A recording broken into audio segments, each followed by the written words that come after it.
GPANcast, o podcast do servidor público. Bem-vindo. Este é o seu espaço. Um lugar onde você, servidor, encontra conhecimento, inovação e inspiração. E sabe o que é melhor? Tudo aqui é 100% gratuito e criado especialmente para você. Então se prepare. Acomode-se bem e vamos começar. Este é o GPANcast. Olá, sejam bem-vindos. Esse é o GPANcast, o podcast do gestor público. No episódio de hoje, o nosso primeiro episódio, vamos receber aqui o nosso professor da GPAN, da Escola de Governo Virtual, o Dr. Lucas Del Vecchio. Nós vamos tratar sobre a função e a designação dos agentes de contratação, do pregoeiro, aquilo que está ali no artigo 8º da nova lei de licitações. Olá, Gisele, tudo bom? É um prazer estar aqui com você, com todo o pessoal que está aí nos assistindo ou nos ouvindo aí na estrada, em casa, no carro, no trabalho, pelo computador, pelo celular, pelo rádio, né, pelo Spotify, todas as plataformas aí que nós vamos disponibilizar este novo programa e esta nova forma de levar o conteúdo aí da administração pública para você, servidor municipal. E hoje nós vamos falar sobre, como a Gisele já tratou aqui com a gente, sobre o agente de contratação e também o pregoeiro, né? Nós vamos trazer aqui alguns pontos controvertidos sobre esse cargo ou essa função que está trazendo aí o que falar, né? Tá dando o que falar isso daí porque é novo, né? É novo. E essa discussão, ela está sendo muito levantada nos meios doutrinários, principalmente, por conta da competência legislativa, né? De acordo com o artigo 22 da Constituição Federal, a nossa Carta Magna, né, a Carta Política, o que é a Constituição? É a nossa lei maior, né?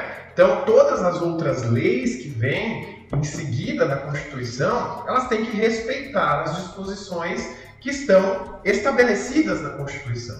E a Constituição Federal, no artigo 22, ela estabelece que compete privativamente à União, né, legislar sobre normas gerais de licitações e contratos administrativos.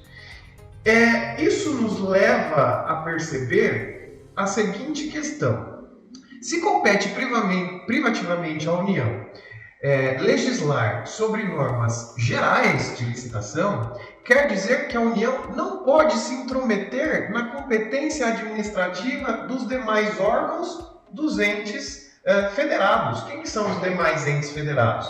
Os estados, os municípios e o Distrito Federal, né? Então, ao, por exemplo, no artigo 8º, estabelecer, né, a Lei 14.133, que é obrigatório que o agente de contratações seja dos quadros permanentes, ou seja, que o agente de contratações seja concursado, né, a União estaria se intrometendo na competência legislativa dos demais entes federados. Então, há uma discussão doutrinária nesse sentido, de que seria inconstitucional este artigo 8º neste sentido, por conta desta invasão de competência da União, né, ao legislar isso em uma norma geral, né? Então a União estaria extrapolando. Exatamente, realmente. Estaria extrapolando a competência legislativa dela.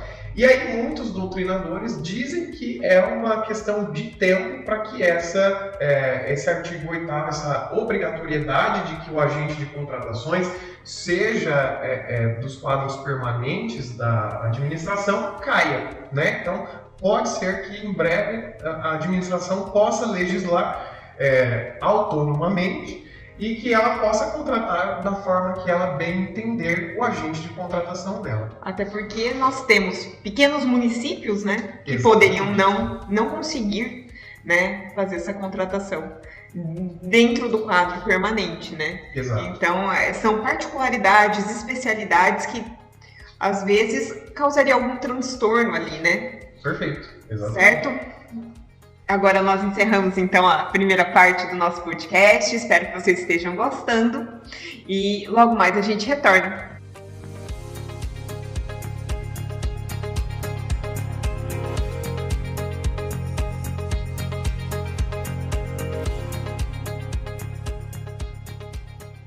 Então voltamos agora do nosso intervalo e agora eu queria saber de você, professor. Você me disse que você acha, né, que você é convicto de que o artigo 8º se aplica a todas as entidades federativas. Comenta aqui pra gente qual a sua posição, o que você tem em mente quando se fala em relação a isso. Por enquanto, o artigo 8º está em sua plena vigência, né? Não há nenhuma decisão dos tribunais, né, do STF, mais especificamente, nem dos tribunais, Tribunal de Contas ou algum tribunal de justiça dos estados, que determina a inconstitucionalidade desse artigo 8º da Lei 14.133. Então, por enquanto, ele está vigente e ele deve ser aplicado por todos os entes da federação. Afinal, é uma norma geral, como a gente já conversou aqui hoje, né? E sendo ela uma norma geral, ela deve ela é estendida a todos os órgãos e entidades da União, dos estados e do Distrito Federal e também dos nossos queridos municípios, né? Entendido. Então vamos partir agora para o regime jurídico dos servidores públicos.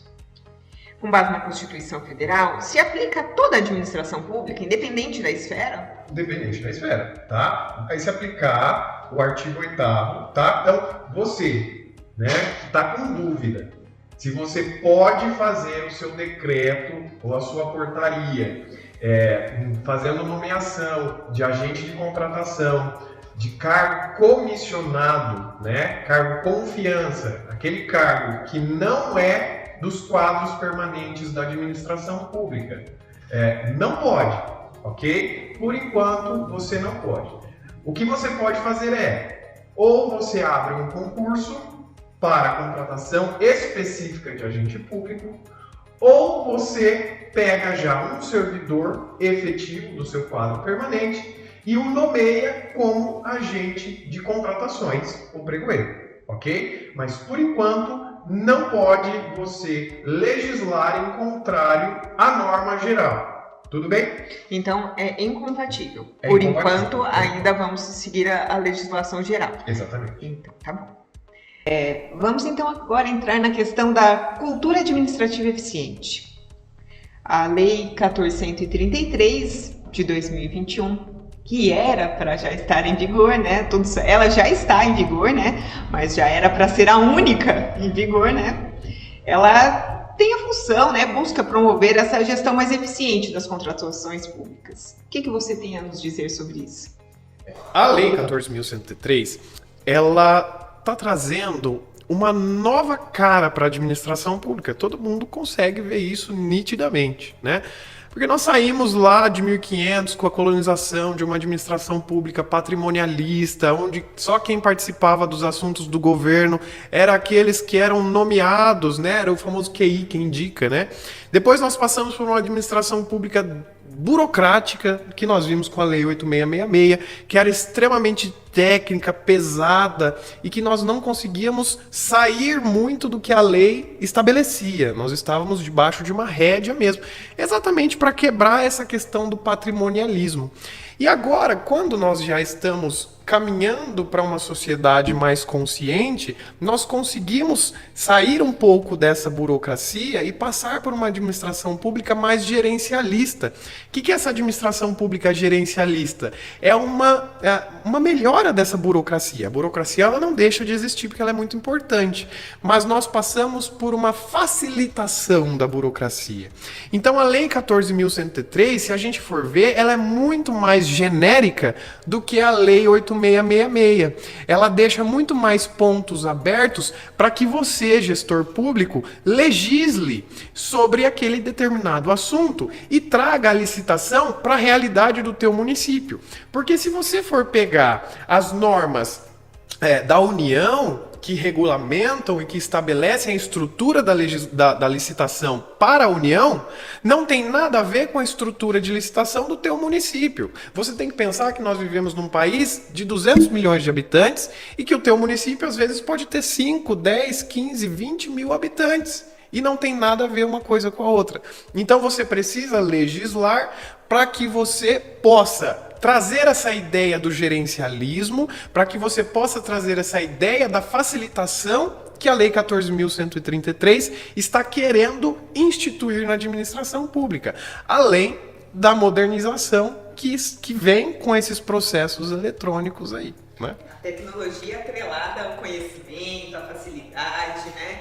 A intenção é que se facilite. Exatamente. Tudo que vem de mudança, né, de novo, causa um certo desconforto no início, né? A gente tem um pouco de resistência à mudança, né?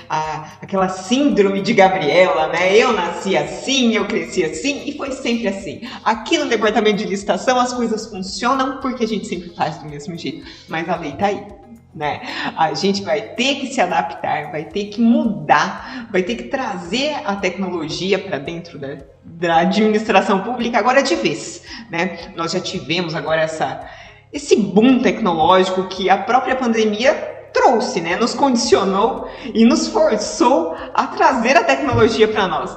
Um exemplo disso é o que estamos fazendo agora, né? A GEPAM teve que se adaptar à tecnologia, fizemos reuniões online, fizemos cursos, fizemos lives, né, durante a pandemia e veio para ficar, realmente, né? Então encerramos agora mais um bloco e logo mais retornamos.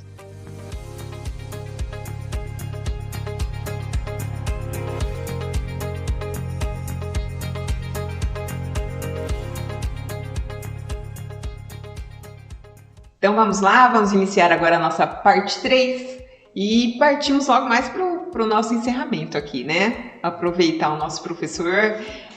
Vamos então entrar sobre a questão da segregação de funções, professor. Muitas administrações, né, têm realidades particulares, né?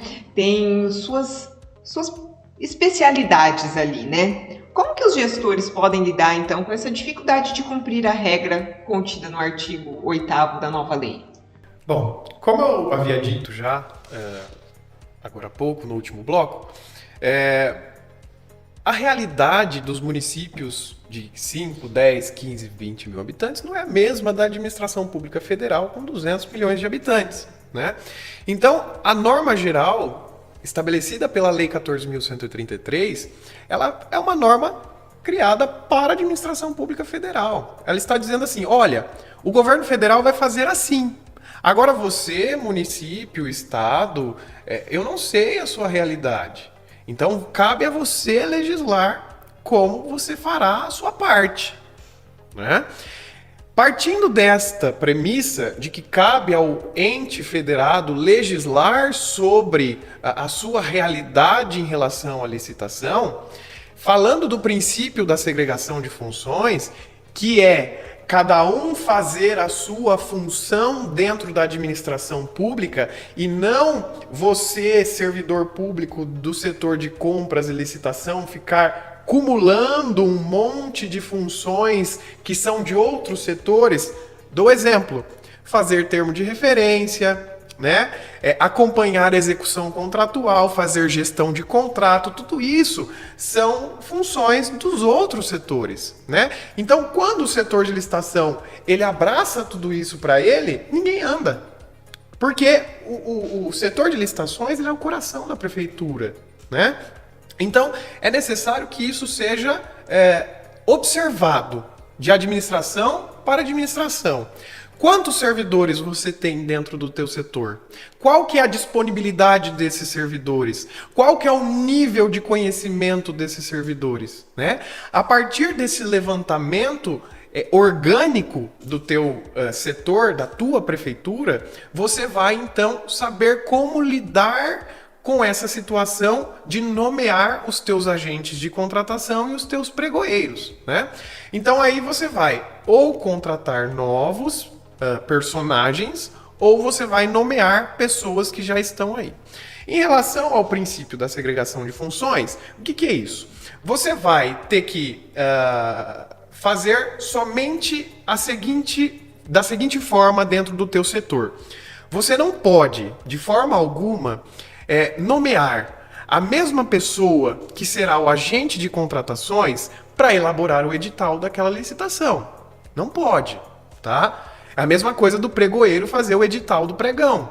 Não pode, tá? Então, quem é pregoeiro, ele é responsável por acompanhar aquela licitação, não por elaborar os documentos daquela licitação, né? Eu costumo falar nos nossos cursos, que o agente de contratação e o pregoeiro, ele é um mini chefinho daquela licitação, mas ele não tem poder hierárquico dentro daquele processo de licitação, nem dentro do setor, obviamente. Ele é um servidor como qualquer outro ali naquele nível hierárquico dele.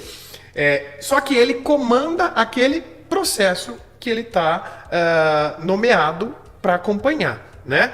Então ele vai supervisionar na fase interna. A partir da publicação, que é a fase externa dessa licitação, aí ele vai ser responsável por responder impugnações, pedidos de esclarecimento, conversar com os licitantes, abrir a sessão pública, fazer a análise e julgamento das propostas, habilitação e todos os outros caminhos aí para se finalizar o procedimento ali de contratação, tá? Mas a segregação de funções traduzida para os municípios na Lei 14.133 não quer dizer que você tenha que separar quem vai fazer o ofício que vai enviar para a contabilidade, quem vai fazer a pesquisa de preços, quem vai fazer o edital, quem vai fazer o contrato. Não, você não precisa fazer isso, tá? Você simplesmente tem que dividir o processo em 3 partes, né? Qual que é a divisão do processo de contratação pública? Eu costumo dividir em 3 partes. A primeira parte é a fase introdutória, que é estudo técnico preliminar e termo de referência, que é elaborado pelo setor requisitante. Segunda parte é a parte de licitação, que aí passa pelo setor de licitações, que é onde está a figura do pregoeiro e do agente de contratações. E após isso vem a execução contratual, que aí a gente fala de gestor e fiscal de contrato. Mas tudo isso são assuntos para cursos específicos e para outros podcasts aí que virão mais para frente, né? Professor, só para a gente finalizar então, eu queria saber qual a sua dica, qual a sua orientação para que o pessoal agora enfrente esses desafios e consiga se adaptar às normas a médio e a longo prazo. A primeira situação de todas é que você comece a fazer licitações na nova lei. Não se demore. Os 2 anos inicialmente estabelecidos pela Lei 14.133 já passaram, já terminou. A gente piscou e acabou. Né? Passou muito rápido. E aí nós tivemos essa bela surpresa, que foi essa prorrogação aí, que nós achamos que vai ser por mais 6 meses, mas nós não sabemos se vai ser por mais 6 meses ainda, porque medida provisória tem prazo e ela ainda não foi convertida em lei, né? Então comece, não se demore. Nós estamos igual noiva, né? Noiva já atrasa o casamento. Nós já estamos naquele momento que os convidados já estão querendo ir embora. Já está incomodando. Né? Já está incomodando. Então, comecem a licitar, tá? Porque nós podemos fazer cursos, nós podemos fazer podcasts, nós podemos fazer outros programas de informativos aqui, de licitações, que vocês podem acompanhar todos. Mas você só vai saber fazer licitações quando você praticar, ok? Então, essa é a nossa dica aí. Colocar o conhecimento em prática. Isso, exatamente. Trazer aí para a nossa realidade, errando que se aprende, né? Então, está na hora, ou melhor, já até passou da hora, né? Então vamos encerrando agora o nosso bate-papo de hoje. Agradeço muito a sua participação, professor, em mais uma conversa, né? E obrigada, realmente obrigada por trazer todo esse conhecimento em relação ao artigo 8º, obrigada por esclarecer um pouquinho em relação à nova lei, a 14.133 de 21. Eu espero que vocês, gestores públicos, possam ter saído um pouquinho mais esclarecidos, que vocês possam ter compreendido um pouquinho mais sobre as designações dos agentes de contratação, dos pregoeiros. Então, eu agradeço. Continuem acompanhando o GPANcast. Para mais informações, para debates, entre nas nossas redes sociais, nos acompanhem. Semanalmente temos o nosso quadro Fique por Dentro no YouTube e agora também essa nova forma de conversa com vocês. Até uma próxima! Muito obrigada!